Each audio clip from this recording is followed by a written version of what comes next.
तो आज हम डिस्कस करेंगे सोने के बारे में, गोल्ड के बारे में, कि शुद्ध सोने की पहचान कैसे करें। हम सभी के घर पे सोने की कुछ ना कुछ चीज़ें होगी। तो उसमें से हो सकता है कि कुछ चीज़ें या गहने बहुत पुराने हों, 10 साल पहले के, जब हॉलमार्क कंपलसरी नहीं था, और कुछ हो सकता है कि हॉलमार्क कंपलसरी होने के बाद में परचेज़ किए गए हों। तो जिन गहनों पे एक्चुअली आपका हॉलमार्क है तो उसके लिए आपको टेंशन करने की कोई ज़रूरत नहीं है। बट जिस गहनों में आपका हॉलमार्क नहीं है तो उन सारे गहनों को आपको एक बार एक कैरेट मीटर से चेक करके उसका प्योरिटी सर्टिफिकेट उसका ले लेना चाहिए, क्योंकि आजकल गोल्ड के सभी ट्रांजैक्शन के लिए तो कैरेट मीटर सर्टिफिकेट ज़रूरी है। तो ये वाले वीडियो में मैं पूरा गोल्ड के बारे में डिस्कस करूँगा कि गोल्ड की प्योरिटी क्या होती है, वो कैसे मेजर करते हैं, और कैरेट मीटर ये एक्चुअली होता क्या है। तो क्या होता है गोल्ड? सदियों से गोल्ड को एक मैजिकल मेटल माना गया है। इसके अट्रैक्शन और सम्मोहन से कोई बच नहीं पाया है। हर सभ्यता में इसका कनेक्शन ये देवताओं के साथ जोड़ के देखा गया है। हमारे इंडिया में कोई भी त्यौहार हो, शादी हो, वहाँ पे गोल्ड खरीदना या देना ये शुभ माना गया है। पूरी मानव सभ्यता की हिस्ट्री जो है ये गोल्ड के आगे पीछे ही घूमती है। हिस्ट्री का आप कोई भी पन्ना पलट के देख लो, वहाँ पे आपको लोगों का गोल्ड के प्रति प्यार दिखेगा ही। स्टार्टिंग से ही गोल्ड को ये डिफैक्टो किंग ऑफ मेटल्स और इसको ये सुख समृद्धि और अमीरी की निशानी माना गया है। हमारे पूरी मानव सभ्यता का विकास ये एक्चुअली जो हुआ है वो गोल्ड के कारण ही हुआ है। हम जो अभी स्कूल में केमिस्ट्री ब्रांच पढ़ते हैं ना, ये केमिस्ट्री ब्रांच भी गोल्ड के कारण ही डेवलप हुई है। एक्चुअली उस ज़माने के लोग गोल्ड के लिए इतने पागल थे कि उन्होंने सब कुछ ट्राई किया गोल्ड बनाने का। आपने वो कहानी सुनी होगी ना मिडास राजा की, कि उसके पास एक पत्थर था, वो किसी भी चीज़ को छू लेता था तो उसका सोना बन जाता था। अब वैसे कई साइंटिस्ट, कई लोगों ने बहुत ट्राई किए कि जितने भी मेटल्स हैं, कॉपर, निकेल, इन सब को गोल्ड में कन्वर्ट करने का ट्राई किया। बट एक्चुअली वो अफसोस वो अपने लैब में गोल्ड बना नहीं पाए, बट उन्होंने केमिस्ट्री ब्रांच जो है वो निकाल दी बेसिकली। एक्चुअली केमिस्ट्री ब्रांच जो डेवलप हुई है वो गोल्ड के लिए जो एक्सपेरिमेंट्स किए गए हैं उसके कारण ही डेवलप हुई है। तो अगर आपके घर पे कोई पुराना गोल्ड है और आपको अगर उस पर डाउट आ रहा है तो मैं कुछ होममेड तरीके बताता हूँ कि जिससे कि आप एटलीस्ट वेरीफाई कर सको कि ये रियल गोल्ड है या फेक गोल्ड है। अब उसका जो एक्यूरेसी है वो सच में गोल्ड है या नहीं, वो तो आपको जब आप कैरेट मीटर में टेस्ट करोगे वो तब आपको पता चलेगा। तो क्या ऐसे होममेड तरीके हैं कि जिससे कि हम घर में ये चेक कर पाए कि हमारा गहना रियल गोल्ड है या फेक गोल्ड है। अब उसमें से कुछ तरीके हैं, उसमें से कुछ है, एक है स्किन टेस्ट है, एक है विनेगर टेस्ट, एक है वाटर टेस्ट, एक है मैग्नेट टेस्ट, एक है सिरेमिक टाइल्स टेस्ट और एक है नाइट्रिक टेस्ट। ये नाइट्रिक टेस्ट जो है अगर आपको पॉसिबल होगा तो करो, क्योंकि इसमें स्ट्रॉन्ग एसिड यूज़ होता है। ये जितने भी टेस्ट है जो होममेड टेस्ट है उसमें बेसिकली हमको गोल्ड की रिएक्शन चेक करनी है कि गोल्ड किसी के साथ रिएक्ट करता है या नहीं करता है। क्योंकि जो प्योर गोल्ड होता है, प्योर गोल्ड ये कभी किसी के साथ रिएक्शन दिखाता नहीं, ये ऑलमोस्ट किसी के साथ रिएक्ट करता ही नहीं। काफ़ी कम मेटल्स और केमिकल्स ही है जो गोल्ड के साथ रिएक्ट करते हैं। वो छोड़ दिए जाए तो ऑलमोस्ट मैं बोलूँगा 95% मेटल्स के साथ गोल्ड रिएक्शन दिखाता ही नहीं। अब उसमें से एक होता है स्किन टेस्ट। स्किन टेस्ट क्या होता है? आपको पता होगा कि अगर आप कोई गहना पहनते हो, हाथ में रहो, ये रहो, तो अगर वो कोई फेक गोल्ड है तो स्किन पे आपको कलर शो होता है। मान लो कॉपर का कड़ा अगर हाथ में पहनोगे तो हाथ में एक ग्रीनिश कलर आता है। वैसे ही जो भी बाकी मेटल्स होते हैं वो कुछ ना कुछ कलर छोड़ते हैं स्किन पे। बट अगर वो प्योर गोल्ड रहे, बट अगर आपका गहना प्योर गोल्ड का है तो आपकी स्किन में कोई भी कलर वो शो नहीं करेगा। तो स्किन टेस्ट बेसिकली इसके ऊपर ही है कि मान लो आपके हाथ में पसीना है या कहीं भी पसीना है, वहाँ पे वो गहना लेके उसको रब करो, वो थोड़ी देर तक। अगर आपके स्किन में कुछ कलर लगता है, ग्रीन, ब्राउन, ऐसा कोई भी कलर अगर लगता है तो वो समझ जाना कि वो जो आपका गहना है वो फेक गोल्ड का है, वो रियल गोल्ड नहीं है। अगर वो रियल गोल्ड होता तो आपकी स्किन पे कोई भी कलर शो नहीं करता। और एक है विनेगर टेस्ट। अब विनेगर टेस्ट या एसिड टेस्ट के समान ही है, जो शॉप में नाइट्रिक एसिड यूज़ करते हैं। एक्चुअली नाइट्रिक एसिड बहुत पावरफुल होता है, इसलिए विनेगर एक वीक और माइल्ड एसिड है। ये नॉर्मली सबके घर में होता ही है विनेगर। तो क्या करना, विनेगर के कुछ ड्रॉप्स है ना वो गोल्ड के ऊपर डाल देना बेसिकली। अगर आपका गोल्ड कुछ भी कलर शो कर रहा है, बेसिकली क्या होता है, अगर वो कोई फेक मेटल होगा तो वो एसिड के साथ रिएक्ट करेगा। तो अगर आपका गोल्ड कुछ कलर चेंज करता है तो इसका मतलब है फेक है। और अगर कुछ भी कलर चेंज नहीं करता है, शो नहीं करता है, तो वो रियल गोल्ड है। रियल गोल्ड किसी के साथ रिएक्ट नहीं करता। तो आप जो सुनार के पास जाते हो ना, सुनार वो नाइट्रिक एसिड लेता है एक्चुअली। वो क्या करता है, उसके पास एक पत्थर होता है, कसौटी पत्थर। वो उस पत्थर पे वो सोने को घिसता है, तो उसकी लकीर बनाता है और बाद में वहाँ पे नाइट्रिक एसिड के ड्रॉप्स डालता है बेसिकली। अब क्या होता है, अगर वो फेक रहा ना तो वो घुल जाता है नाइट्रिक एसिड के साथ, बट अगर वो रियल गोल्ड है तो वो नाइट्रिक एसिड के साथ घुलेगा नहीं, मिक्स नहीं होगा। तो उससे वो सुनार को पता चलता है कि ये रियल गोल्ड है या फेक गोल्ड है। इसका और एक टेस्ट है रबिंग टेस्ट। अब बेसिकली जब आप गोल्ड को कहीं भी घिसते हो, वो अपनी एक छाप छोड़ता है, अपना एक निशान छोड़ते हैं। तो अगर आप सिरेमिक टाइल्स के ऊपर गोल्ड को रब करोगे, 2-3 बार रब करो, उसका कलर देखो कि वहाँ पे गोल्डन कलर आ रहा है कि नहीं आ रहा है। अगर गोल्डन कलर आ रहा है तो इसका मतलब है वो रियल गोल्ड है। बट अगर और कुछ कलर आपको दिख रहा है तो इसका मतलब वो रियल गोल्ड नहीं है, वो फेक गोल्ड है। इसका और एक है वाटर टेस्ट। अब ये जो वाटर टेस्ट है उसको डेंसिटी टेस्ट भी बोलते हैं। बेसिकली इसमें क्या होता है, इसमें गोल्ड की डेंसिटी चेक करते हैं, क्योंकि जो रियल गोल्ड होता है वो काफ़ी डेंस होता है। उसको अगर आप बर्तन में डाल दोगे, पानी वाले बर्तन में, तो वो पूरे डूब जाएगा, वो बर्तन के नीचे जाके बैठ जाएगा। बट अगर वो फेक गोल्ड होगा, अब फेक में बेसिकली क्या होता है, फेक में वहाँ पर डेंसिटी वेरिएशन होता है। गोल्ड की डेंसिटी अलग है और बाकी इसकी उसकी डेंसिटी अलग है। तो ये जो डेंसिटी वेरिएशन है उससे कभी कभी क्या होता है, वो गहना वो पूरा डूब नहीं पाता बेसिकली, वो पूरे गहने की डेंसिटी कम हो जाती है। तो इससे अगर आपका गहना अगर बीच में कहीं फ्लोट कर रहा हो या सतह के ऊपर आ गया हो, अगर ऐसा होता है तो समझ जाना कि वो रियल गोल्ड नहीं है, वो फेक गोल्ड है।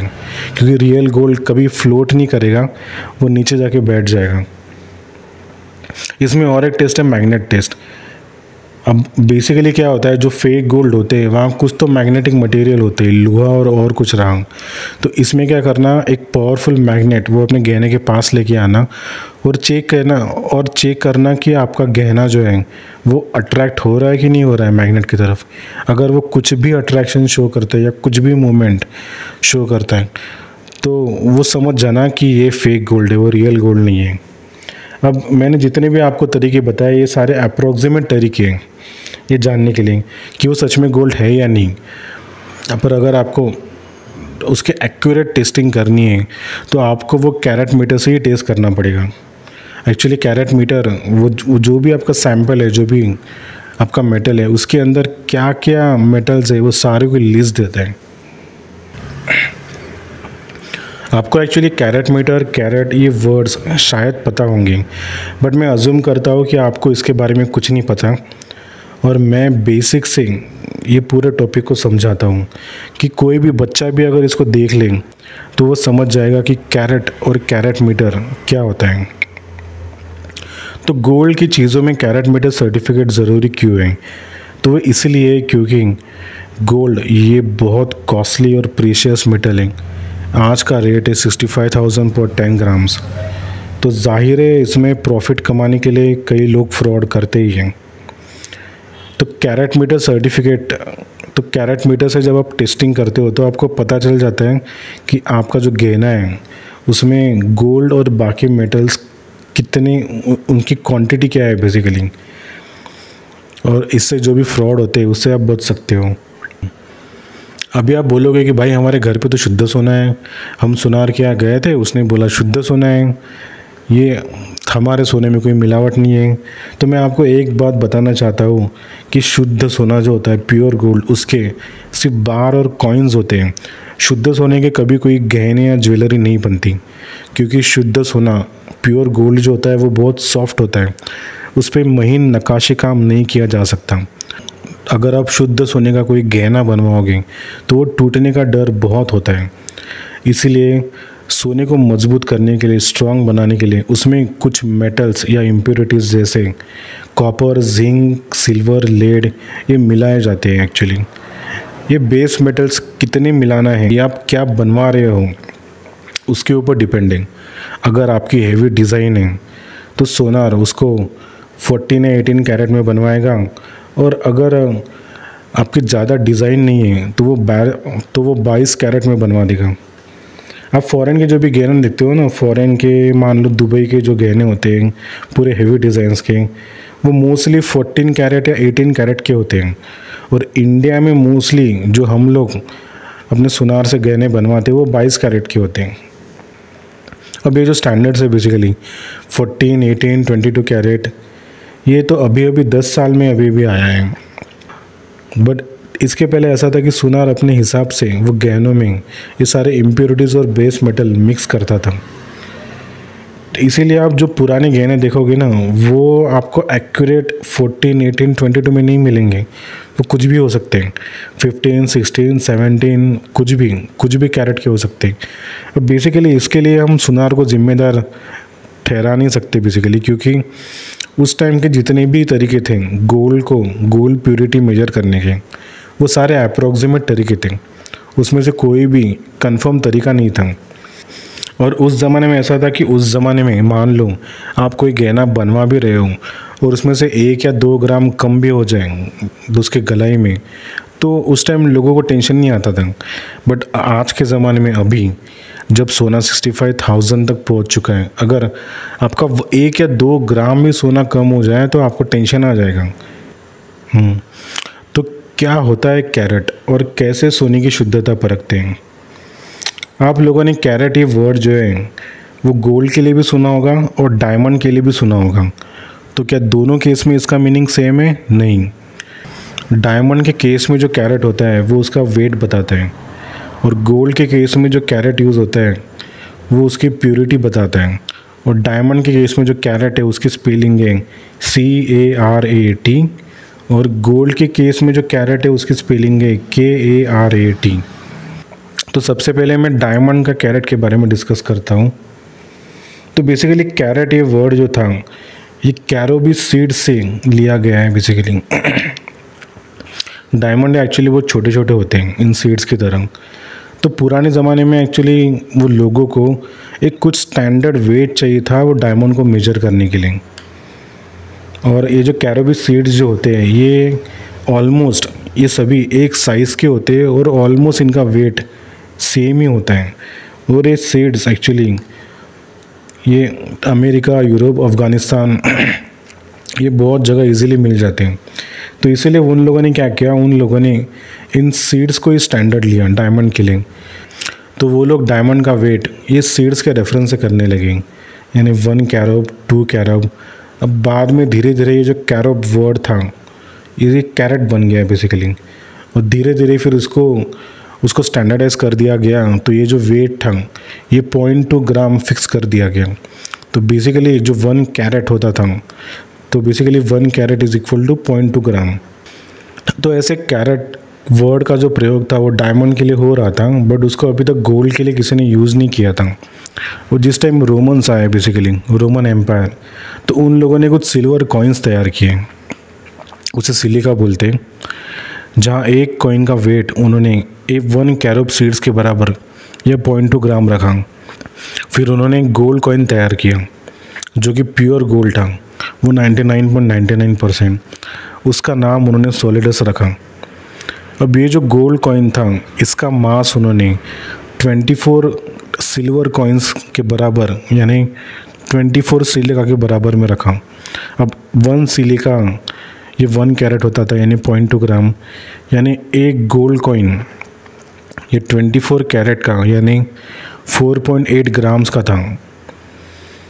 तो यहाँ से रोमन्स के टाइम में बेसिकली गोल्ड के लिए एक कैरेट वर्ड का प्रयोग हुआ। उनका जो कॉइन था गोल्ड कॉइन वो 24 कैरेट के बराबर था, यानी 24 सिलिका कॉइन्स के बराबर था। अब वो लोग जो कैरेट वर्ड का यूज़ करते थे वो गोल्ड की क्वांटिटी दर्शाने के लिए करते थे।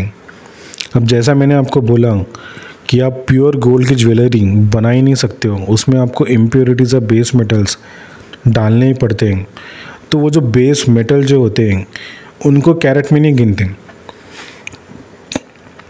कैरेट में सिर्फ प्योर गोल्ड को ही गिना जाता है। तो मान लो अगर आपकी कोई ज्वेलरी है उसमें 25% अदर मेटल्स है और 75% प्योर गोल्ड है, तो इसको अगर हम कॉइन के एग्जांपल से समझें तो यानी आपकी ज्वेलरी में 75% यानी 3.6 ग्राम प्योर गोल्ड है और 1.2 ग्राम ये बाकी मेटल्स हैं।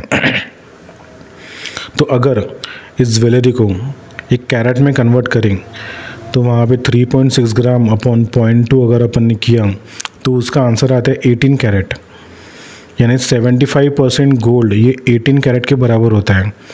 और मान लो आपकी ज्वेलरी में अगर 91.5% गोल्ड है यानी 4.395 ग्राम्स गोल्ड है, तो इसका मतलब 4.395 बाय 0.2 यानी 22 कैरेट गोल्ड है। तो ऐसे रोमन एम्पायर के गोल्ड मेजरिंग स्टैंडर्ड्स थे। बाद में रोमन एम्पायर नहीं रहा और उसका कॉइन भी नहीं रहा, बट उसके गोल्ड मेजरिंग स्टैंडर्ड्स वो लोगों को इतने पसंद आ गए थे कि वो बाद में भी लोग उसका यूज़ कर रहे थे। बाद में इन स्टैंडर्ड्स में इम्प्रूव करके उन लोगों ने कैरेट ये वर्ड ये गोल्ड की प्योरिटी या परसेंटेज दर्शाने के लिए यूज़ किया और उसका यूज़ अभी तक हो रहा है। तो अभी प्योर गोल्ड और कैरेट को मेजर कैसे करें, ये कैसे जानें कि आपका गोल्ड ये प्योर गोल्ड है बेसिकली। अब बेसिकली जो भी वो पुराने ज़माने में जितने भी तरीके थे वो सारे अप्रोक्सीमेट तरीके थे, उसमें से एक भी तरीका एक्यूरेट नहीं था वहाँ पे।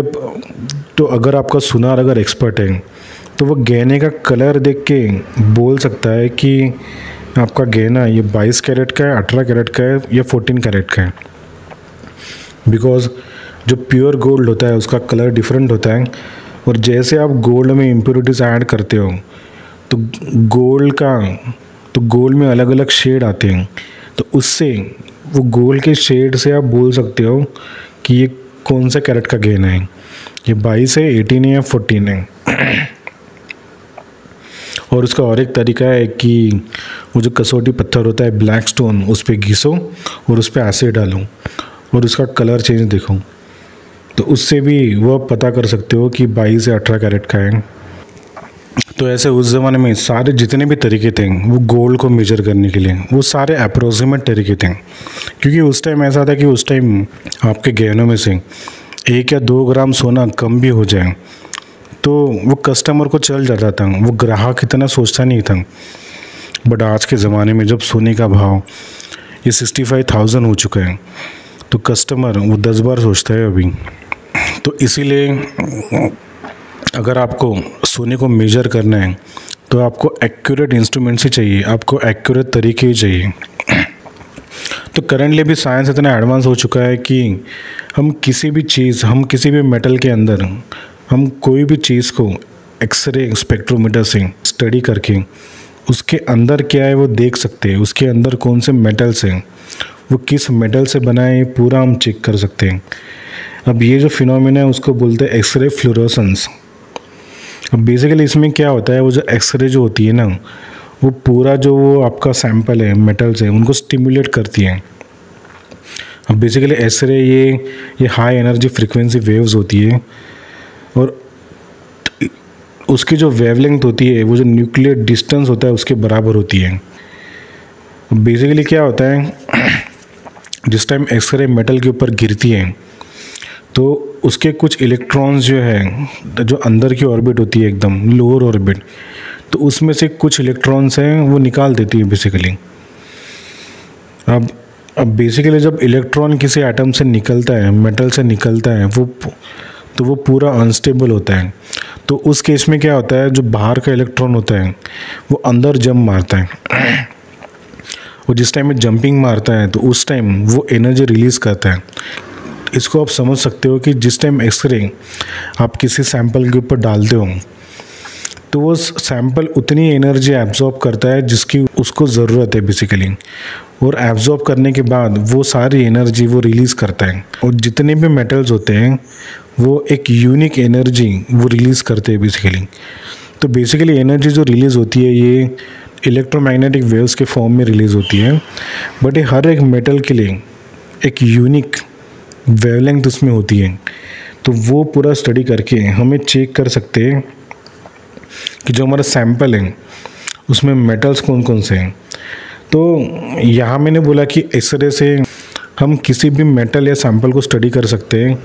तो आपके मन में एक सवाल आया होगा कि बेसिकली एक्सरे जो होता है इसका बेसिकली हम हड्डियों के फ्रैक्चर के लिए यूज़ करते हैं। तो आपने देखा होगा कि अगर मान लो एक्सरे में कोई मेटल की चीज़ मेरे पॉकेट में कहीं भी रखी हो, वो वहाँ पे वाइट आता है बेसिकली, क्योंकि एक्सरे जो है वो मेटल के आर पार जा नहीं सकती। तो अगर एक्सरे ये मेटल के आर पार जा नहीं सकती तो एक्सरे से हमको ये कैसे पता चलता है कि ये मेटल कौन सा है। तो बेसिकली यहाँ पे क्या होता है, यहाँ पे एक्सरे जो है वो मेटल के आर पार नहीं जाती, बल्कि एक्सरे का उसका रिफ्लेक्शन लिया जाता है। अब बेसिकली एक्सरे ये लाइट का ही एक फॉर्म है बेसिकली। तो लाइट के जितने भी प्रॉपर्टीज़ हैं, रिफ्लेक्शन, रिफ्रैक्शन, ये सारे शो करती है। तो बेसिकली क्या होता है कि वहाँ पे कैरेट मीटर अगर आप देखोगे ना तो वहाँ पे एक ग्लास होती है, वो ग्लास पे आप गहने को वहाँ पे रखते हो बेसिकली, और वो ग्लास के नीचे से वो ग्लास के नीचे कैमरा होता है जिसको आप कंप्यूटर पे देख पाते हो, और उसके नीचे के साइड से जो एक्सरे गन होती है वो फायर करती है, और फायर करने के बाद जो भी उसका रिफ्लेक्शन होता है वहाँ पे उसका एक डिटेक्टर होता है। तो बेसिकली वो सारे एक्सरे वेव्स, और उसको सेकेंडरी वेव्स बोलते हैं। बेसिकली ऐसा होता है, एक्सरे जो होती है जब मेटल को स्टिमुलेट करती है तो मेटल ये खुद की एक्सरे वहाँ से वो रिलीज़ करता है, उसको सेकेंडरी एक्सरे बोलती है। तो वो सेकेंडरी एक्सरे जो होती है वो उसको डिटेक्टर में वहाँ पे डिटेक्ट करते हैं बेसिकली। और यहाँ पे जो भी हमको सेकेंडरी वेव्स मिलती है ये हर एक मेटल के एलिमेंट के लिए यूनिक होती है, और इसको स्टडी करके हम देख सकते हैं कि भाई हमारे सैंपल में ये कौन सा मेटल है। तो सेम टेक्निक एक्चुअली ये कैरेट मीटर में यूज़ होती है बेसिकली। सेम कैरेट मीटर में भी आपको गहना वहाँ पे रखना पड़ता है, और नीचे एक्सरे गन होती है बेसिकली। वो गन फायर करते हैं और उसके रिफ्लेक्शन से हमको पता चलता है कि जो भी हमारा गहना है उसमें मेटल कौन सा है बेसिकली। इस तरीके में भी सुनार आपको धोखा दे सकता है, क्योंकि अब जैसा कि मैंने बोला कि तो ये जो तरीका है बेसिकली इसमें मेटल का रिफ्लेक्शन चेक करते हैं। तो बेसिकली ऐसा होता है कि जिस टाइम एक्सरे वो मेटल के ऊपर वो डाली जाती है तो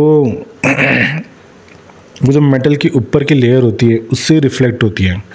तो इसका जो रिज़ल्ट आता है ये कैरेट मीटर का, ये 1 या 2 mm जो मेटल की लेयर होती है वहाँ तक एक्यूरेट होता है। उसके अंदर एक्सरे जा नहीं सकती, क्योंकि एक्सरे जो है ये मेटल के आर पार जा नहीं सकती। तो ये जो रिज़ल्ट है ये सिर्फ ऊपर की लेयर का ही है। तो अगर आपका सुनार चालाक होगा तो वो क्या करेगा कि सिर्फ ऊपर की लेयर जो है वो 3 mm की ये प्योर गोल्ड की रखेगा, और हो सकता है कि अंदर की लेयर वो कुछ और मेटल के रख दें। तो कैरेट मीटर भी फुल प्रूफ तरीका नहीं है, इसमें भी फ्रॉड हो सकता है।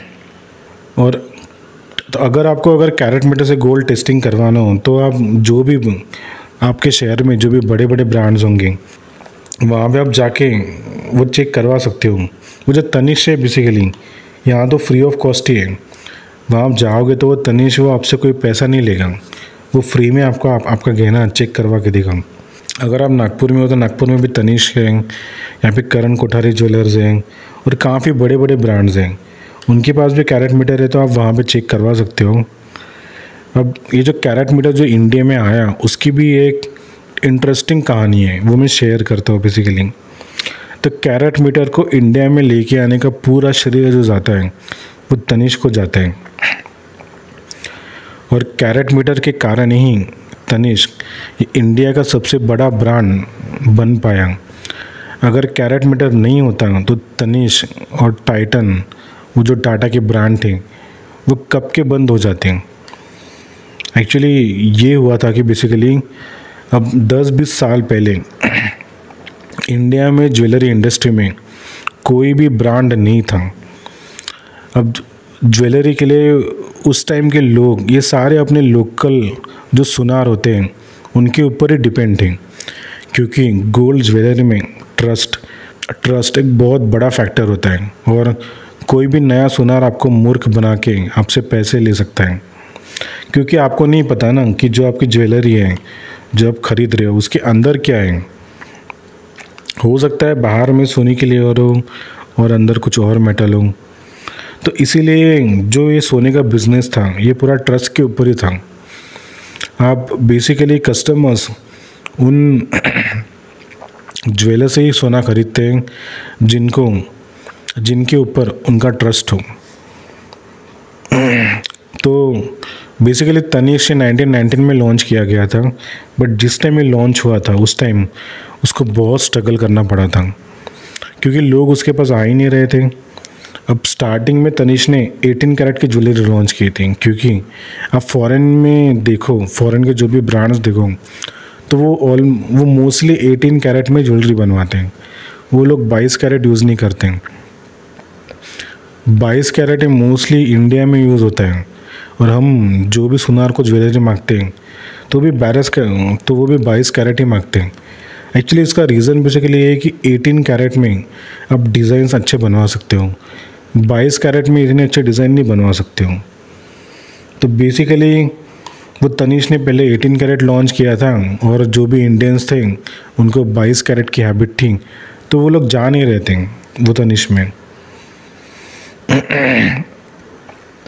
तो बाद में फिर कंपनी ने अपनी स्ट्रैटेजी चेंज की, और कंपनी ने वो जितनी भी 18 कैरेट की ज्वेलरी थी वो सारी रिप्लेस करवा दी 22 कैरेट से। बट वो चेंज करने के बाद भी उनका बिजनेस कुछ चल नहीं रहा था। और उस टाइम में टाइटन जो उसकी पेरेंट कंपनी थी उसके लॉसेस इतने बढ़ चुके थे कि उसका शेयर प्राइस 3 रुपये पे आ गया था। अब उस टाइम इंडिया में कैरेट मीटर ये किसी के पास नहीं था, तो कंपनी ने अपने शॉप पे कस्टमर्स को लेके आने के लिए एक तरीका सोचा। तो उसने सोचा कि क्यों ना हम कैरेट मीटर मशीन इंडिया में लेके आए। उस टाइम इंडिया में किसी के पास कैरेट मीटर मशीन थी ही नहीं, और उस टाइम तनिष्क ने जर्मनी से 10 लाख रुपए में कैरेट मीटर मशीन वो इंडिया में लेके आया था बेसिकली। अब उस ज़माने के 10 लाख यानी आज के 1 करोड़ रुपीज़ वो तनिष्क ने सारा उसका ट्रांसपोर्ट किया, ये किया, और कैरेट मीटर को इंडिया में लेके आया बेसिकली। कंपनी की बहुत बड़ी इन्वेस्टमेंट थी कैरेट मीटर में, और उसने एक ऑफ़र लॉन्च किया कि कोई भी अपनी ज्वेलरी तनिष्क में आके फ्री में चेक करवा सकता है। तो जब लोगों को पता चला कि इंडिया में पहली बार कैरेट मीटर आया है तो लोगों के मन में उत्सुकता थी। तो लोगों ने उस टाइम वो तनिष्क के शोरूम में बहुत भीड़ की अपने गहने को मेजर करने के लिए।